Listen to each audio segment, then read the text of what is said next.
Do you want to know how to get your teen to clean their room? You are not the only parent wondering that question.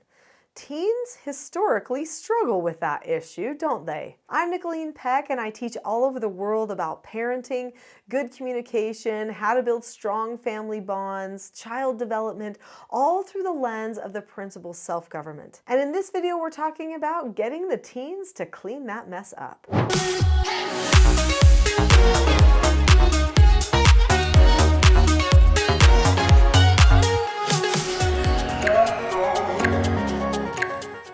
In this video, we're going to be talking a little bit about teen culture, about my experience as a teen and my messy room, and what made the change for me, and how I helped my children when they had messy rooms.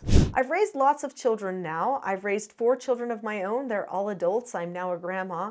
And I also did therapeutic treatment care for troubled teens for many years, and they all had bedrooms that needed cleaning. So this is an issue that I have faced many, many times. But you know, it actually started with myself. When I was young, I did not like to clean my room. My mother would tell me I needed to clean my room, and I pretty much ignored her. Sometimes I would say yes, but I never did it. And she got to the point where she would walk by my bedroom and just shut the door because she felt like she didn't want to battle it out anymore, and it just wasn't getting fixed. So, when I wasn't cleaning my room, I didn't notice this, but my freedoms started going away. I would ask my parents to do things with my friends, and they would say no. And it's because I really wasn't following any of their instructions. I wasn't investing at all in our parent-child relationship, because there is something called a relationship bank account. When you do something for somebody else, when you honor their role and follow their instructions, then you get like a deposit in that relationship bank account that's in them. And when you don't, it's a withdrawal. Well, I was making lots of withdrawals, hardly any deposits, and soon I found myself home a lot and not able to go to things with friends. Well, one day I was at a friend's house and we were planning a party. I was 14 years old and we wanted to have a party where boys and girls would all be there. And that's very exciting when you're 14 years old. So we planned the party, and then all of a sudden it hit me.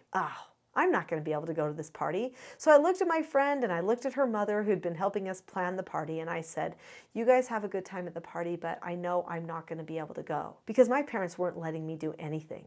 My friend's mom looked at me and said, Nicholeen, of course you have to come to the party. You just helped plan the whole thing. And I said, no, you don't understand.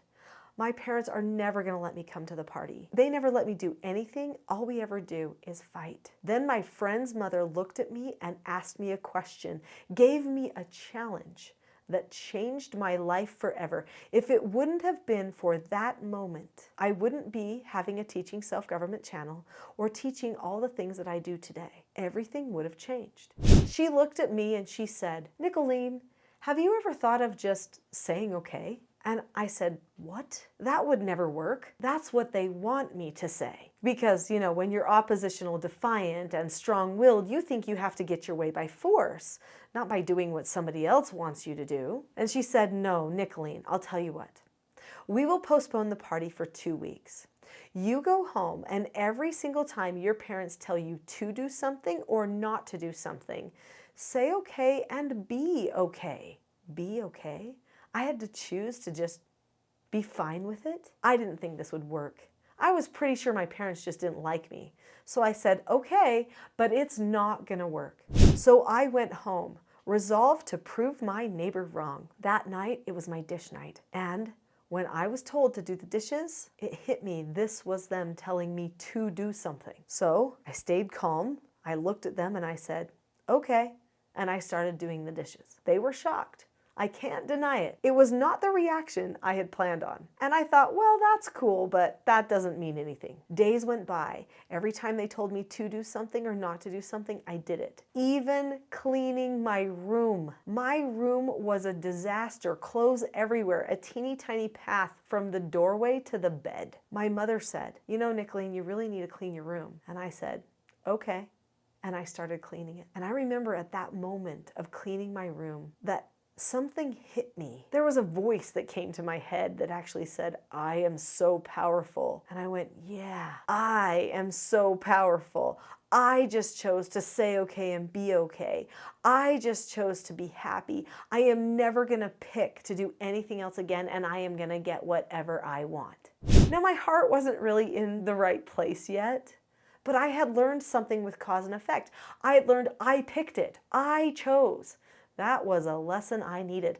Before that time, I thought I was a victim of my parents' meanness, if that's even a word. But at that moment, I realized I picked to be happy, or I could pick to be unhappy. And I was never going to pick to be unhappy again. At that moment, my relationship changed with my parents. Everything changed. Now let's fast forward. I'm teaching foster children. They're all teens. My own children are babies. What am I teaching everyone at that time? How to say okay and be okay. How to follow instructions, accept no answers and criticism, accept consequences when they come, and disagree appropriately. Those are the 4 basic skills of self-government, and they can be learned at any age. In fact, when those foster children who were neurodiverse, processed very differently, oftentimes had trauma backgrounds, would come to my home, that's what I would teach them. Those 4 things, which also included self-regulation and calmness, good communication and problem solving. It all started with me learning that I had a choice, that I could say okay and be okay. So how do you teach your teen to clean their room? Teach them to follow instructions first, just the basic, follow instructions. Teach them to disagree appropriately if they're not going to do it. Teach them to accept consequences and accept no answers too, because they need all 4 of those skills to take care of all the behavioral problems. But then you learn the skills you need to consistently correct them too. Chances are, if the room has gotten out of control, you've started to keep your tolerances kind of high. Maybe you're sick of it. Maybe you do it for them. Maybe you shut the door like my mom used to. Maybe you just nag. Either way, those are all signs of high tolerances. You need to lower your tolerances in order to help them succeed. They need someone to give them a structure, a reason to care. That's what my neighbor did for me. The reason was I was going to go to that party. And you know what? I did get to go to that party. The way that you give your children feedback absolutely matters, and I want to help you with that. So if you have enjoyed this video, let me help you with your corrections and the way that you interact with your children so that they can be successful with all of the skills of self-government. The 4 basic skills, as well as the beginnings for how to have proper feedback to correct your children, will all be in the next video, which is the not-so-known secret for parenting success. It's a full-length class that will give you a great introduction to the nuts and bolts of self-government. Click on the link to that video. I'll see you there.